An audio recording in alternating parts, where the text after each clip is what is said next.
I spent every night dreaming of a man who didn't know I existed until he was wheeled into my ER, dying.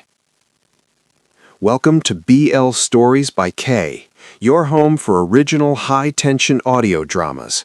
I'm so happy to have you here.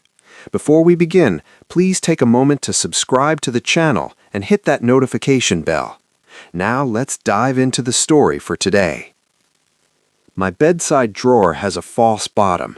It's a pathetic cliché for a man with a medical degree, but it's the only place where the real me exists. I pull out the latest clipping from the County Gazette. The paper is crisp, the ink still smelling faintly of the press. I am looking at him, Caleb. He's standing in front of a scorched warehouse, soot smudged across a jawline so sharp it looks like carved from granite. He's smiling, that effortless, heroic smile that makes the whole county feel safe. I trace the line of his shoulder through the newsprint. My chest tightens. My skin feels 2 sizes too small. I know his stats better than his own mother does. 6'2", 210 pounds of sheer, selfless muscle. Type O positive blood. No known allergies. Left-handed. Allergic to penicillin. Wait, no, that was in an interview 3 years ago where he clarified he had no allergies. I'd corrected my mental file immediately. The folder on my laptop is labeled Research Trauma Cases. It contains 247 images of Caleb Vance, newspaper photos, social media screenshots I'd saved before he made his account private, a shaky video someone posted of him carrying a child out of a burning apartment building, his face streaked with ash, his eyes fierce with determination. I close my eyes, and the newsprint transforms into something more vivid. I am dreaming of him again, the same dream that's haunted me for 2 years. Those heavy, bunker-clad arms pinning me against cold tile, the smell of smoke on his skin, the heat radiating off him like a furnace. In my head, he isn't the county's hero. He's mine. He knows my name. He whispers it against my throat. His calloused hands map the geography of my body with the same courage she shows running into burning buildings. I wake up with my heart hammering and my sheets damp, gasping his name into the empty air of my apartment. It's a sickness, and as a doctor, I should know how to cure it. But I don't want to be cured. I want to be consumed. I carefully fold the clipping and return it to its hiding place. In 6 hours, I have a shift at County General.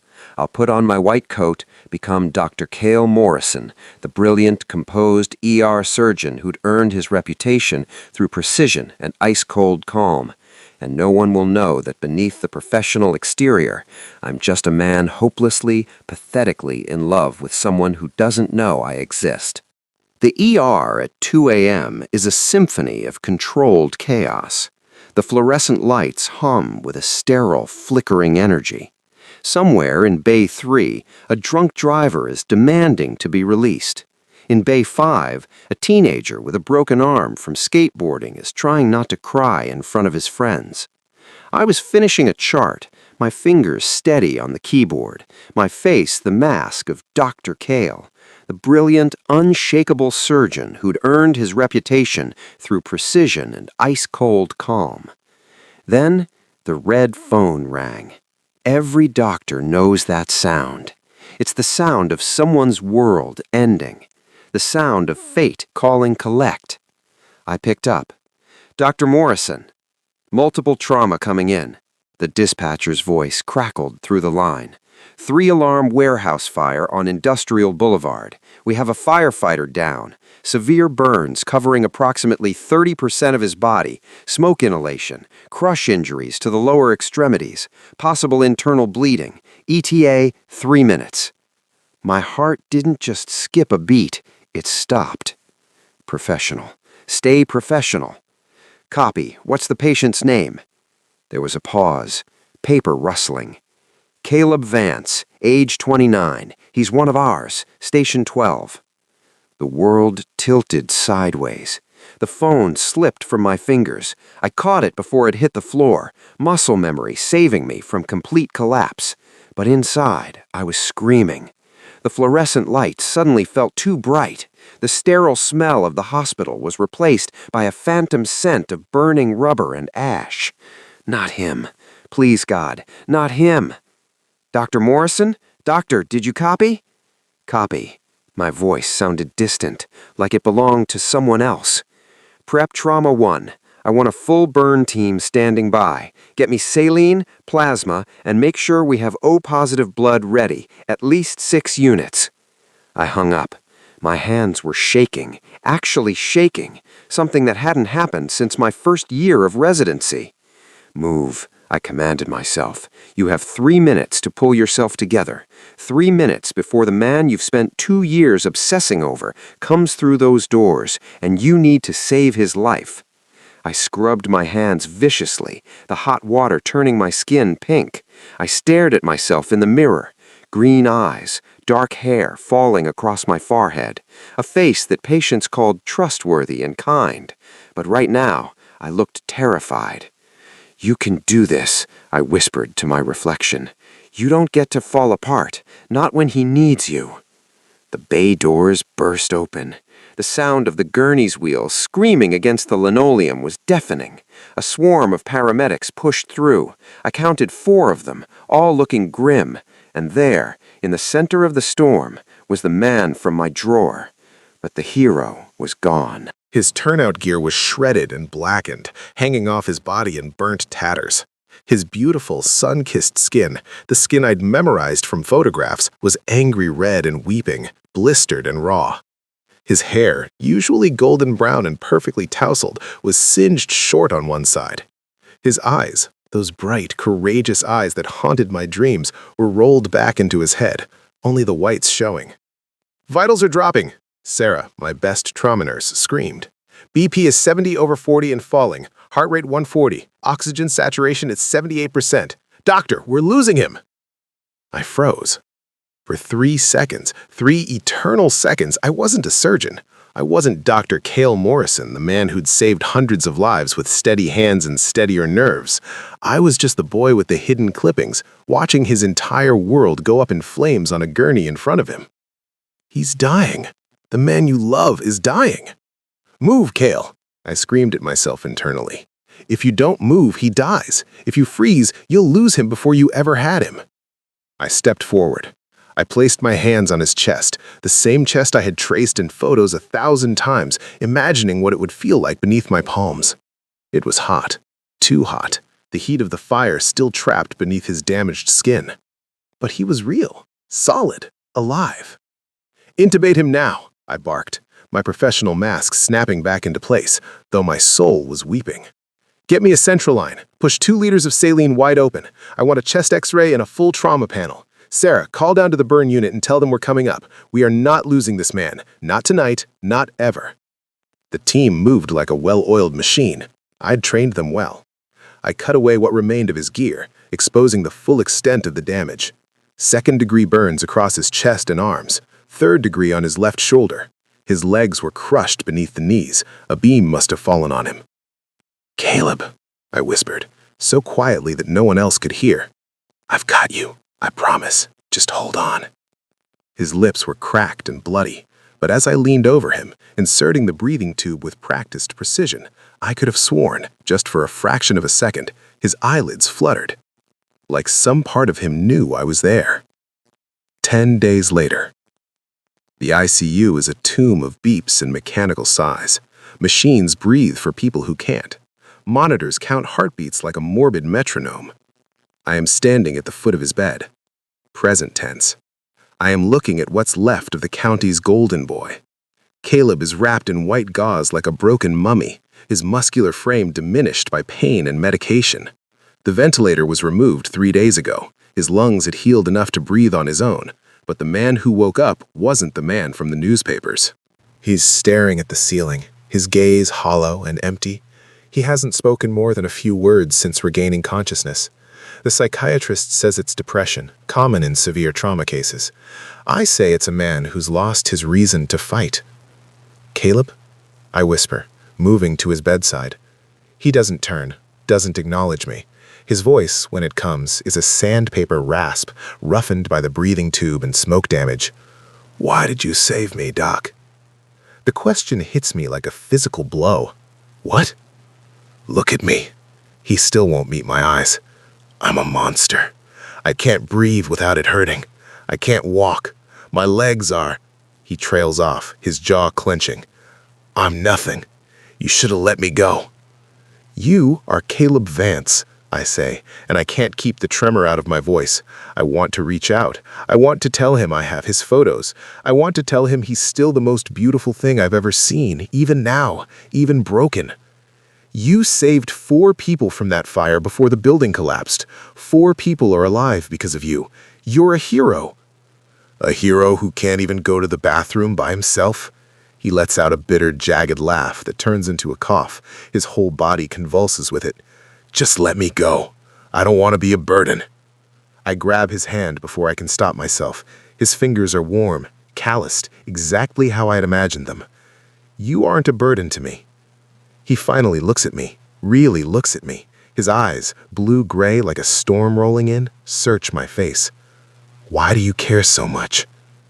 Because I've been in love with you for 2 years. Because I know your favorite coffee order from an interview you did. Because I've dreamed of you every night and woken up aching. Because you're everything I'm not, brave and selfless and good, and I'd burn the whole world down if it meant keeping you alive. Because that's my job. I lie, and I'm very good at my job. His hand twitches in mine. For a moment, I think he's going to pull away. But he doesn't. He holds on, his grip weak but deliberate. Stay, he rasps. Just for a bit. I'm not going anywhere, I promise. And I mean it. 3 weeks post-admission. I am making sure I'm the only one who touches him. It started subtly. I began taking double shifts, arranging my schedule so that I was always on duty during Caleb's physical therapy sessions. I personally handled his dressing changes, even though the burn unit nurses were perfectly qualified. When questioned, I told the staff I was monitoring a complex case and ensuring continuity of care. The truth was simpler and more selfish. I couldn't stand the thought of anyone else seeing him this vulnerable. This was mine. These quiet moments when the hero facade was gone and he was just Caleb, struggling and hurting and trying to find a reason to heal. One afternoon, I was checking his vitals. Caleb was sitting up in bed, his upper body strength returning through sheer stubborn will. His legs were still weak. The orthopedic team said it would be months before he could walk without assistance, but he could hold himself upright now. Progress. Beautiful, hard-won progress. You're always here, Cale, he said softly. He'd started using my first name 2 weeks ago, after I'd spent an entire night sitting beside his bed when the nightmares got bad. When he'd woken up screaming, reliving the moment the warehouse ceiling collapsed on him, I'd held his hand and talked him through it, told him where he was, reminded him he was safe. After that, I was Cale, not Dr. Morrison, not Doc, just Cale. I like to be thorough, I replied, focusing on the blood pressure cuff wrapped around his bicep. Even injured, his arms were impressive, the kind of strength that came from years of carrying equipment and people to safety. Stop it, I scolded myself. Professional thoughts only. I leaned over him to check his pupils with my penlight, a routine neuro exam I'd done 1,000 times on 1,000 patients. Follow the light with your eyes. Don't move your head. Our faces were inches apart. I could see the golden flecks in his blue-gray eyes, like sunlight breaking through storm clouds. I could smell the clean, medicinal scent of the antibacterial soap I'd used to wash him earlier, a task I'd insisted on doing myself. His breath was warm against my face. Caleb's breath hitched. A faint, dusty pink crept up his neck, spreading over the edges of his healing scars, and bloomed across his cheeks. He was blushing. Your heart rate is spiking, I noted clinically, even though my own pulse was racing. The monitor beside his bed was beeping faster. Are you in pain? Do you need... Maybe it's because my doctor is too handsome, he muttered, looking away quickly, the blush deepening to crimson. I froze. The penlight trembled in my hand. What? Nothing. Forget it. The meds make me say stupid things. He was staring determinedly at the wall now, his jaw tight with embarrassment. But I'd heard him, and the way my heart was currently trying to break through my rib cage meant I couldn't forget it, wouldn't forget it. The hero of the county, the man loved by everyone, the man whose smile made women swoon and men want to be his friend, was blushing for me. "The meds don't cause verbal disinhibition," I said quietly. "I prescribed them. I know the side effects." His eyes snapped back to mine, caught. "Then maybe," he said, his voice rough with something that wasn't pain. I meant it. The air in the room changed. It was no longer sterile, no longer simply a patient and a doctor. It was two men trapped in a space too small for all the unspoken words hanging between us. I am terrified. I am exhilarated. I am falling apart and pulling myself together simultaneously. "I look forward to your rounds," Caleb confessed, his voice low and earnest. "The nights are long, they're dark, and I can't stop thinking about the fire, about the screaming, about how I couldn't save Tommy. He was right there, and I couldn't." His voice cracked. "But when I see your coat in the hallway, when I hear your footsteps, I feel like I can breathe again. You make the darkness smaller." Something inside my chest cracked open. All the careful walls I'd built, all the professional distance I'd maintained, it was crumbling. "I look forward to them too," I whispered. "More than you know." I reached out, my fingers grazing the skin of his forearm that wasn't covered in bandages. The touch was feather-light, barely there, but Caleb gasped like I'd burned him. He didn't pull away. Instead, he leaned into my touch, his eyes falling closed, a soft sigh escaping his lips that sounded almost like relief. "Cale," he breathed my name like a prayer. I knew then. He wasn't just recovering his body in this hospital room, he was giving me his heart, piece by fragile piece, trusting me to handle it with care. And God help me, I was going to cherish every single fragment. 4 weeks post-admission. I am losing my mind. The professional distance I've maintained for 2 years, the careful separation between Dr. Cale Morrison and the man who collects newspaper clippings like a lovesick teenager is disintegrating. Every time I walk into Caleb's room, the boundary gets thinner. Every time he says my name, it erodes a little more. Tonight, I'm doing his dressing change. It's late, past midnight, and the ICU is quiet, except for the rhythmic beeping of monitors and the soft shuffle of nurses making their rounds. Caleb is sitting up in bed, shirtless, his torso a roadmap of healing burns and new skin. The worst of the damage is on his left shoulder and upper chest, angry pink scars that will fade to silver with time. He's been staring at them in the mirror lately when he thinks no one is watching, his expression unreadable. "This is going to sting," I warn him, preparing the antiseptic solution. "I know the drill, Doc." "Cale." He corrects himself quickly, then gives me a small, tired smile. "Still getting used to calling you that." "You can call me whatever makes you comfortable." I begin gently cleaning the edges of his shoulder wound, my gloved fingers careful and precise. He winces but doesn't pull away. "Does it disgust you, looking at me like this?" The question stops me cold. "What? No. Caleb, why would you—" "Because I disgust myself." His voice is flat, matter of fact, which somehow makes it worse. I used to be, I don't know, whole? Now I'm just this patchwork thing. The press used to call me the golden boy. What are they going to call me now? The broken one? I set down the antiseptic and moved to stand directly in front of him, forcing him to look at me. "You want to know what I see when I look at you?" "Damaged goods," he mutters. "I see a man who ran into a burning building when everyone else was running out. I see someone who carried 4 people to safety before the ceiling collapsed. I see courage." My hand hovers over his chest, just above his heart, not quite touching. I see strength. I see someone who's fighting every single day to heal, even when he doesn't want to. That's not broken, Caleb. That's extraordinary. His eyes are shining, not quite tears, but close. "You really mean that?" Every word. I see the man I've been in love with for 2 years. I see someone even more beautiful now because I know the heart beneath the scars. He catches my wrist, his grip surprisingly strong. Why are you so good to me? Because the words stick in my throat.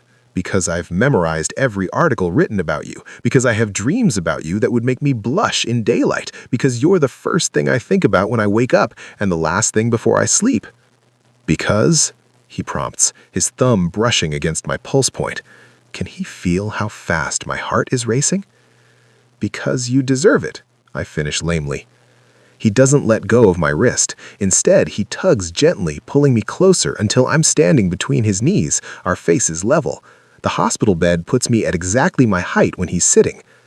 I think, he says slowly, his eyes searching mine, there's more to it than that. I am going to combust. I'm going to dissolve. I'm going to confess everything and ruin this fragile thing growing between us. Caleb, I catch you staring sometimes, he continues, his voice soft but certain.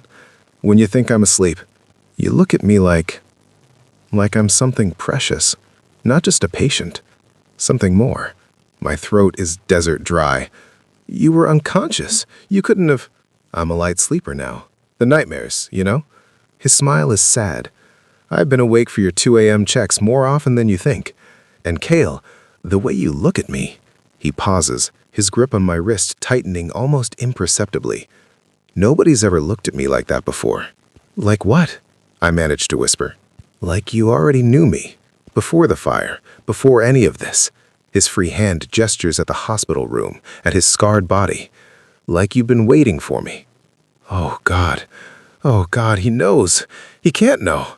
Can he? That's... I should pull away. I should maintain professional boundaries. I should do 1,000 things that aren't standing here drowning in his storm cloud eyes. That's a very astute observation for someone on pain medication. He laughs, a real laugh this time, not the bitter sound from before. I'm not on the heavy stuff anymore, remember? You tapered me down last week, said I was healing faster than expected. His thumb is still tracing circles on my wrist, and I'm certain he can feel my pulse hammering. So, I'm completely clear-headed when I say this. I think about you all the time, Cale. I know it's probably the trauma talking, or transference, or whatever the psychiatrist called it, but I can't help it. You're the only good thing in my day. Caleb, you don't know what you're saying. Don't I? He pulls me even closer, until our foreheads are almost touching. I know I look forward to your rounds like a kid waiting for Christmas. I know I pretend to be asleep sometimes, just so you'll check on me in the middle of the night. I know that when you smile, really smile, not the doctor smile you give everyone else, my whole day gets brighter. He takes a shaky breath. I know I'm falling for my doctor, which is probably the most cliché thing in the world. But I don't care. This is not happening. This is a dream. I'm going to wake up in my apartment with ruined sheets and the crushing disappointment of reality. You don't know me, I protest weakly. Not really. Then let me. His eyes are pleading now. Let me know you, the real you. Not Dr. Morrison, who saves lives and never shows emotion. I want to know Cale, the man who sits by my bed reading medical journals at 3 a.m., the man who brings me coffee from that specific shop on 5th Street because he somehow knew it was my favorite. My stomach drops. How did you... I mentioned it once, weeks ago, barely conscious, probably rambling about random things. But you remembered. His smile is gentle, understanding, terrifying in its perception. You remember everything I say, don't you? Abort! Abort! This is spiraling out of control. I'm your doctor. It's my job to know that I take my coffee black with 2 sugars, to remember that I hate grape-flavored anything when you were choosing my electrolyte drinks, to notice that I sleep better when the blinds are closed, but not completely, because total darkness makes the nightmares worse. He's ticking items off on his fingers now, each one a small exposure of how much attention I've been paying. Those aren't doctor things, Cale. Those are someone who cares things. I should deny it. I should maintain the lie. But I'm so tired of hiding. Yes, I admit, the word barely audible. I care. More than I should. The smile that breaks across his face is sunrise after a long night. Good, because I was starting to think I was crazy for hoping you felt the same way. The same night, an hour later. I finished the dressing change in silence, a charged electric silence that made my hands tremble slightly as I applied the final bandage.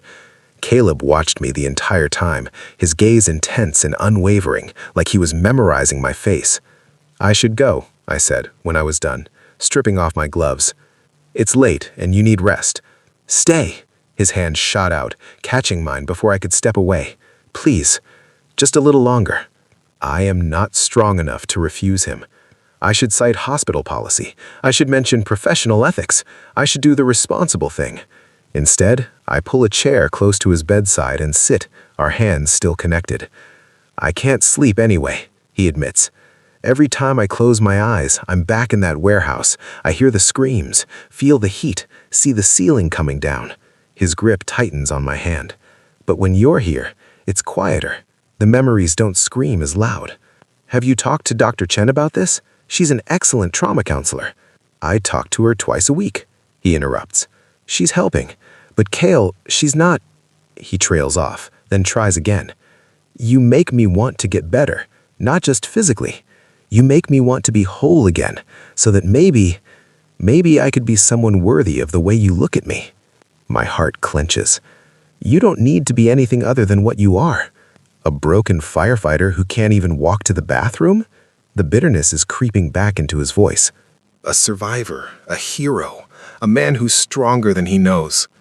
I lean forward, my free hand coming up to cup his cheek before I can think better of it. The scars beneath my palm are rough, but warm, alive. "You're already worthy, Caleb. You always have been." His eyes flutter closed at my touch, and he turns his face into my palm, his lips brushing against my skin in a gesture so tender it nearly breaks me. "Cale," he breathes against my hand. God, I don't even know what I need. I just know that I need you." This is the moment where I either pull back and maintain the lie, or I step forward into the terrifying honesty of what I feel. "I'm here," I whisper. "I'm right here." He opens his eyes, and the vulnerability in them nearly destroys me. Is it okay if I... He doesn't finish the question, but I understand. He's asking permission, asking if it's okay to want this, to want me. "Yes," I answer, though I'm not entirely sure what I'm agreeing to. Caleb leans forward, moving slowly, giving me every opportunity to pull away. His hand comes up to mirror mine, cupping my face with a gentleness that seems impossible for hands that regularly wield axes and tear through debris. And then he kisses me. It's soft, hesitant, a question more than a statement. His lips are slightly chapped from the dry hospital air, and he tastes faintly of the mint toothpaste I brought him last week because the hospital's brand made him nauseous. I have imagined this moment 1,000 times in 1,000 different ways, but none of my fantasies came close to the reality. I kiss him back, careful and controlled, hyper-aware that he's still healing, still fragile despite his strength. My hand slides from his cheek to the back of his neck, fingers threading through the hair that's finally growing back where it was singed. He makes a small sound, half gasp, half sigh, and deepens the kiss just slightly. Not demanding, but hopeful. His tongue brushes against my lower lip, and I open for him, letting him in, letting this happen. When we finally break apart, we're both breathing hard. Caleb's cheeks are flushed, his eyes bright with something that looks like joy. "I've wanted to do that since the day I woke up and saw you standing over me," he confesses.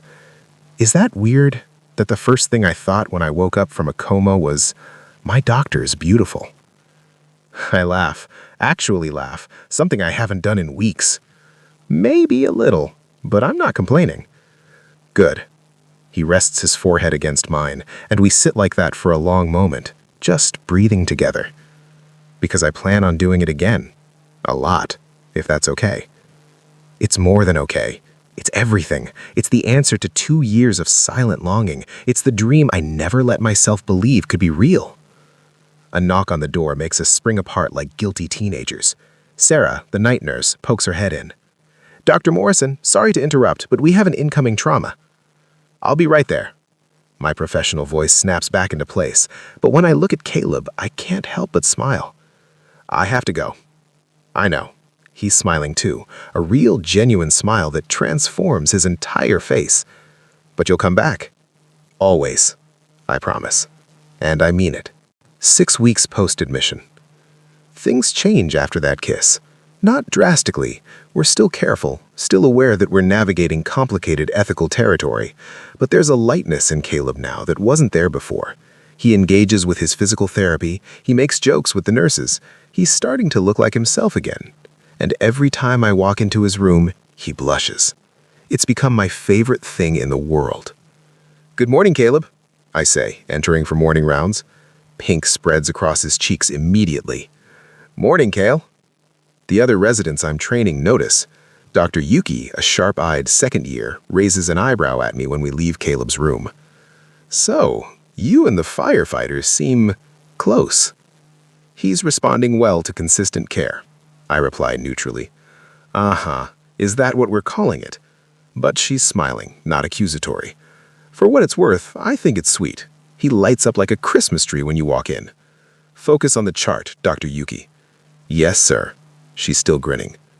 Later that afternoon, I returned to Caleb's room to find him in the chair by the window, a huge victory. He's been working on building strength in his legs, and sitting up for extended periods is progress. "Look at you. You're getting stronger every day." He turns to face me, and that blush appears again, climbing up his neck. "I had motivation, wanted to be sitting up when you came by, more dignified than lying in bed like an invalid." "You're not an invalid." I move closer, checking the monitors out of habit, even though I'm really just looking for an excuse to be near him. "You're rehabilitating remarkably well, actually. Dr. Patel thinks you might be ready to transfer to the rehabilitation wing next week." His face falls. "Transfer? Does that mean you won't be my doctor anymore?" "I'm a trauma surgeon.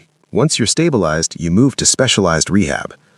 I keep my professional voice, but inside, my heart is breaking at the same realization. "I don't want a different doctor." His voice is quiet, but firm. "I want you." "I'll be visiting, I promise," kneeling beside his chair so we're eye level. "Promise?"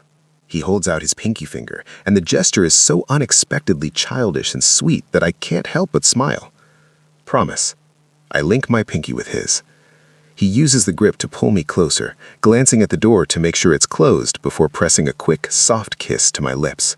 "I'm going to miss having you hover over me every 4 hours, he murmurs against my mouth. "I don't hover, I perform thorough medical assessments." "You hover." Another kiss. And I love it. I am going to die. This man is going to kill me with sweetness. "Caleb, if someone walks in, let them." But he pulls back anyway, that blush deepening. "Sorry, I know we have to be careful, I can't help myself around you." The feeling is mutual. I stand, putting proper distance between us even though every instinct screams to do the opposite. "Which is why we need to be smart about this, at least until you're discharged and I'm no longer your attending physician." And after that, his eyes are hopeful, vulnerable. "After that," I say slowly, "we figure out what this is. Together." His smile could power the entire hospital. I'd like that. 7 weeks post-admission, late night. The call comes at 1:47 a.m. I'm not even on duty. I'm at home, supposedly sleeping, but Caleb's name on my phone screen has me answering before the second ring. "Cale?" His voice is wrecked, shaking. "I'm sorry, I know you're not working tonight, but I didn't know who else to call and—" "What's wrong? Are you hurt? Is it your legs?" I'm already grabbing my keys, heading for the door. "No, I can't. The nightmares won't stop, and I can't breathe right, and I know I'm being pathetic, but everything feels wrong, and—" "I'm on my way. 10 minutes. I'm in my car, engine already running. Stay on the phone with me. Can you do that?" Yeah, okay." I hear him trying to regulate his breathing, fighting against a panic attack. "Tell me where you are right now. Describe what you see." I'm in my room, the ICU. There's the window. The moon is out. It's bright. Good. That's good. What else? The monitors. They're beeping. It's steady. Normal. His breathing is slowing slightly. There's the chair you always sit in. Your coffee cup is still there from this afternoon. Focus on that. You're safe. You're in the hospital. The fire was 7 weeks ago. You survived. I'm breaking several traffic laws getting to County General, but I don't care. By the time I reach his room, he's calmer but still trembling. He's sitting up in bed, his hospital gown soaked with sweat, his eyes wide and haunted. "Hey," I say softly, closing the door behind me. "I'm here." "You came?" He sounds amazed, like he didn't actually expect me to show up. "Of course I came." I move to his bedside, and without thinking, without caring about protocols or boundaries, I sit on the edge of his bed and pull him into my arms. He collapses against me, his face buried in my shoulder, his whole body shaking. He's not crying, not quite, but he's close. "I was back there, in the warehouse. I could hear Tommy screaming and I couldn't reach him. The smoke was everywhere, and the heat, and I knew the ceiling was coming down, but I couldn't move fast enough. And then I was trapped, and I couldn't breathe, and—" "Shh, you're okay. You're safe." I run my hand through his hair, the same soothing motion I've watched nurses use on distressed patients. But this is different. This is personal. This is personal. Tommy made it out. You got him out before the collapse. He's alive because of you. But in the dream, he dies. Every time. And it's my fault. It's not your fault. None of it was your fault. I pull back just enough to look at him. His eyes are red-rimmed, exhausted. You're a hero, Caleb. You saved lives. The fact that you're traumatized by what happened doesn't change that. I don't feel like a hero. I feel broken. Then let me help you heal. I cup his face in my hands, thumbs brushing away the moisture at the corners of his eyes. You don't have to be strong all the time. Not with me. Something in him breaks open at those words. The tears come then, silent and steady, tracking down his cheeks. I hold him through it, letting him release weeks of pent-up fear and pain and trauma. When he finally quiets, he doesn't pull away. Instead, he stays curled against my chest, my arms around him, and whispers, "Stay? Until I fall asleep? I'll stay as long as you need." I end up lying beside him on the narrow hospital bed, his head on my chest, my hand stroking his back in slow, soothing circles. It's completely unprofessional. It would probably get me reported if anyone saw us. I don't care. "Cale," he murmurs, half asleep. "Yeah?" "Thank you for seeing me. The real me. Not the hero everyone else wants me to be." "I see you. I've always seen you. Even before the fire, I saw the man beneath the uniform." "You don't have to thank me for that," I whisper. His breathing evens out, and within minutes, he's asleep. Real asleep, not the fitful, nightmare-plagued kind. I should get up. I should go home. Instead, I stay exactly where I am, holding the man I love, and for the first time in 7 weeks, I let myself believe that maybe, just maybe, this could actually work.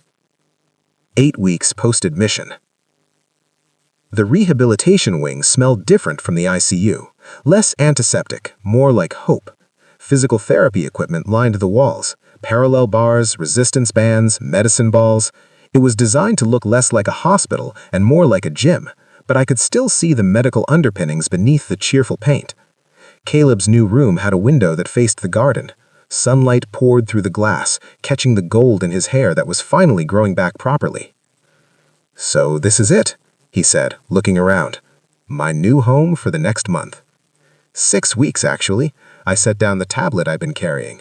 Dr. Patel is optimistic. She thinks, with your progress, you'll be walking independently by then. "Walking," he said, like he didn't quite believe it. "Feels impossible." 3 months ago, we didn't know if you'd survive. Now look at you. I gestured at him sitting upright, no longer connected to a dozen machines. You're already doing the impossible. He reached for my hand, and I let him take it, even though we were technically in a semi-public space. I couldn't have done it without you. You did the work. You gave me a reason. His thumb traced circles on my palm. Every time I wanted to quit, every time the pain was too much, I thought about you walking through that door, about your smile when I hit a new milestone, He paused, that beautiful blush creeping up his neck. What happens when I get out of here? My heart stuttered. What do you think happens? I'm hoping, he said carefully, his eyes locked on mine, that you'll let me take you to dinner. A real date, not in a hospital cafeteria, somewhere with candles and actual food that doesn't come on a plastic tray. I couldn't help but smile. That sounds... Dr. Morrison, a voice interrupted from the doorway. Dr. Patel, Caleb's new primary physician, stood there with a knowing smile. Sorry to interrupt, but I need to go over Caleb's therapy schedule with both of you. I stepped back professionally, but not before Caleb squeezed my hand one last time.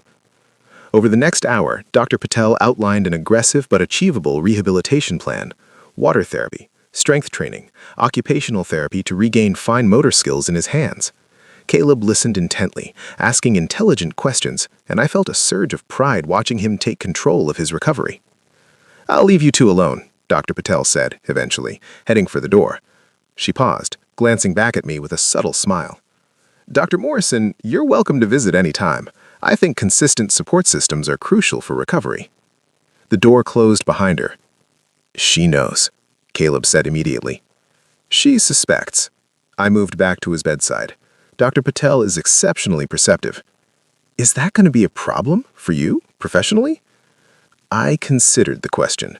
Technically, now that he was no longer my patient, the ethical concerns were minimal, still complicated but not forbidden. No, not anymore. His face lit up. Really? Really. I sat on the edge of his bed, allowing myself the closeness I'd been carefully rationing. You're not my patient anymore, Caleb. You're Dr. Patel's patient. I'm just someone who cares about you. Someone who cares? He repeated, reaching up to cup my face. Is that all you are to me? How do I tell him? How do I explain that he's been the center of my universe for 2 years? You're everything, I whispered, the confession spilling out before I could stop it.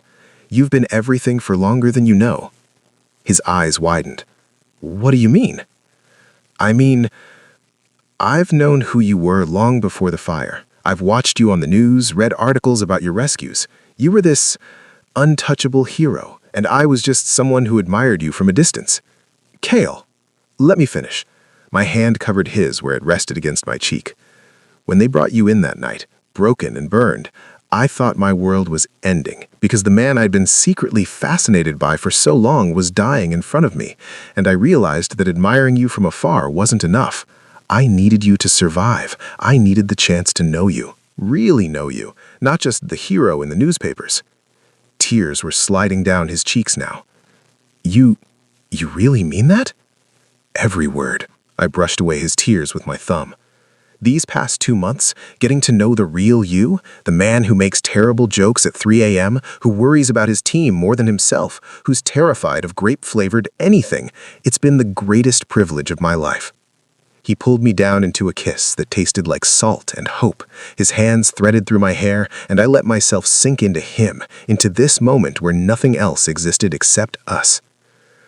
I'm gonna work so hard, he murmured against my lips. I'm gonna get strong again, and then I'm gonna take you on that date and 100 more after that, and I'm gonna spend every single one of them showing you that you didn't just save my life, you gave me a reason to want to live it.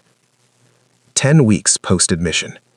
I watched through the observation window as Caleb took his first steps on the parallel bars. His physical therapist, Marcus, stood beside him, spotting but not touching. Caleb's face was set in determination, sweat beading on his forehead as he forced his legs to remember how to work. Come on, Vance, 5 more steps. You've got this. Caleb's left leg trembled, threatening to give out. I pressed my hand against the glass unconsciously, as if I could somehow lend him strength through sheer will. He made it to the end of the bars. Yes, Marcus clapped him on the shoulder. That's what I'm talking about. You just walked 15 feet. Caleb looked up, his eyes finding mine through the window. The smile that broke across his face was pure sunshine, and I couldn't help but smile back, giving him a thumbs up. After the session, I met him in his room. He was exhausted but glowing with pride. Did you see? 15 feet. I saw. I checked his vitals out of habit. Some things never change. How does it feel? Like I just climbed a mountain. But Cale, I walked. I actually walked. He grabbed my hand, pulling me closer with more strength than he had in weeks. I'm getting there. I'm getting back to myself. You're exceeding every projection. I ran my fingers through his hair, a gesture that had become natural between us. Dr. Patel thinks you might be discharged in 3 weeks instead of 6. His expression turned serious. And then what? Then we figure out what us looks like outside these walls, if you still want to. He looked at me like I'd said something absurd. Cale, I've spent the last 2 months falling in love with you. Why would I stop now? The words hit me like a physical force. Love? Love, he confirmed, no hesitation in his voice. I love you. I love the way you check on me even when you're not working. I love how you brought me coffee from that shop across town because you noticed it made me smile. I love how you hold my hand during the nightmares. I love... His voice cracked slightly. I love that you see me. Not the hero, not the patient, just me.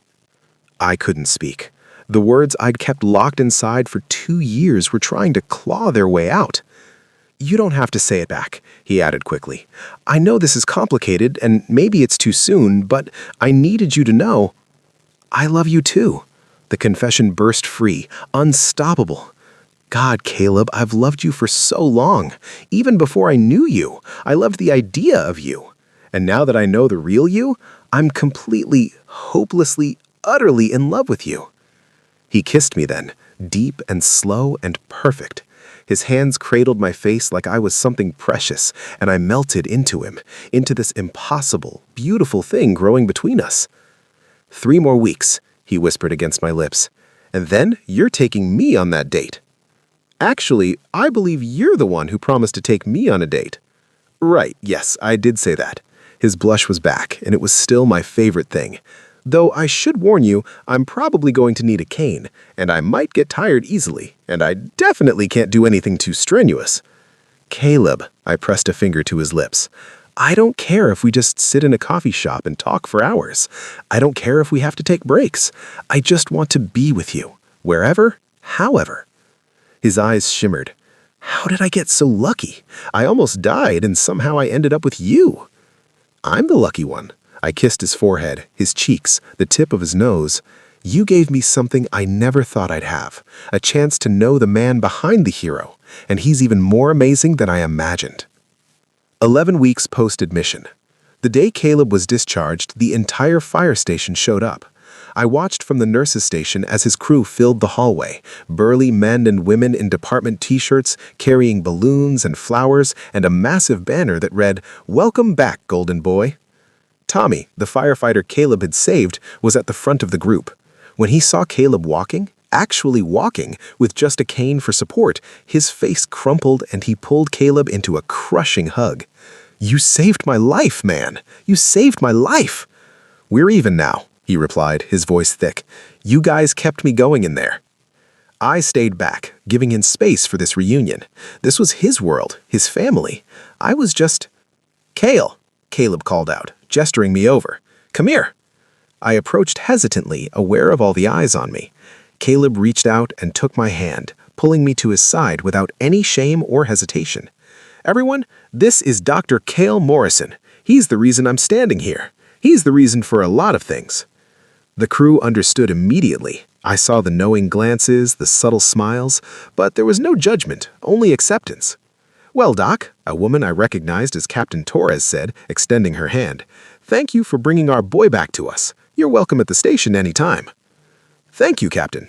"And Caleb?" She fixed him with a stern look that couldn't quite hide her affection.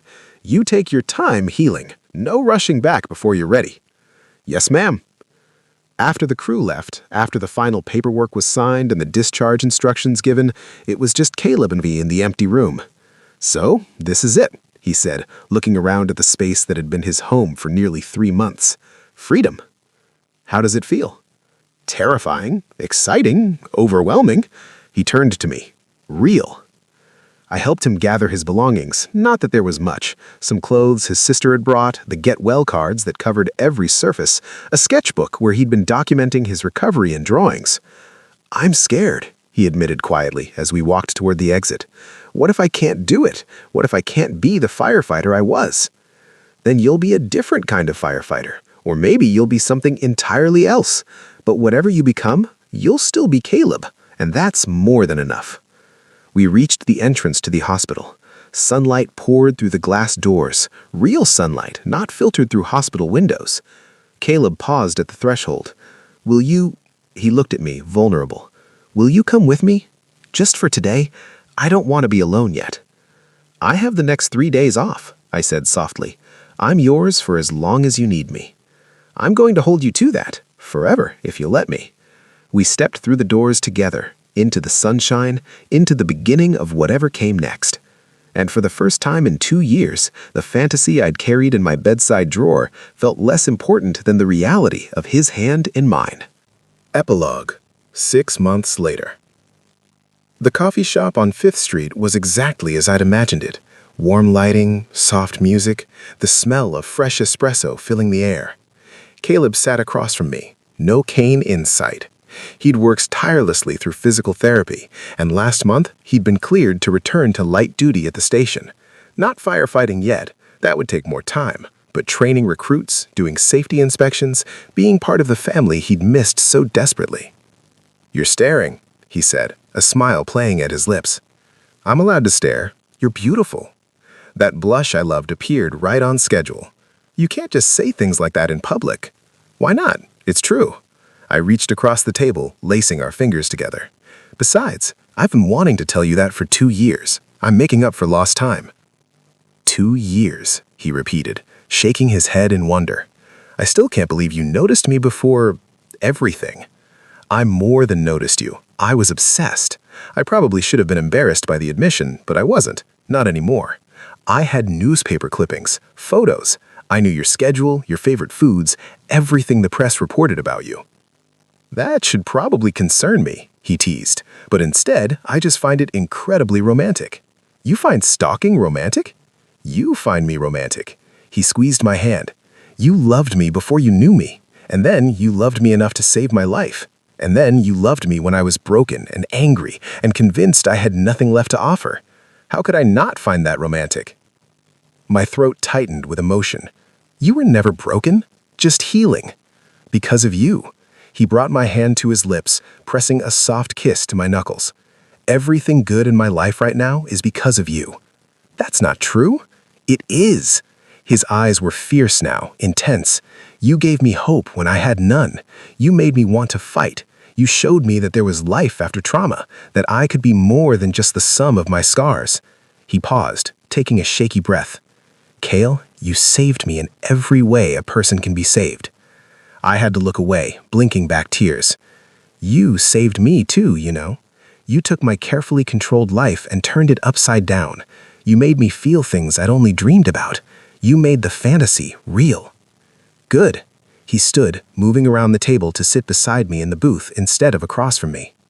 "Because I plan on spending the rest of my life making sure you never regret taking a chance on a broken firefighter." "Not broken," I corrected, leaning into his warmth. "Healing. There's a difference." He kissed me then, soft and sweet and full of promise. Around us, the coffee shop continued its evening rhythm, but we existed in our own bubble, two people who'd found each other in the most unlikely way. "I love you," he murmured against my lips. "I love you too." I pulled back just enough to see his face, to memorize this moment. Always. Outside, the sun was setting, painting the sky in shades of orange and pink. Inside, surrounded by the smell of coffee and the warmth of the man I loved, I finally understood what it meant to be truly, completely happy. The newspaper clippings were still in my bedside drawer, but now, next to them, there were new memories. Photos of us together, movie ticket stubs, a pressed flower from our first real date. The fantasy was becoming reality, and reality was so much better than anything I could have imagined. Caleb's hand found mine again, our fingers intertwining like they were always meant to. And in that small coffee shop on 5th Street, with the man I'd loved from afar finally sitting beside me, I knew that every moment, the dreams, the longing, the fear, the hope, had led us exactly where we were supposed to be. Together. The end.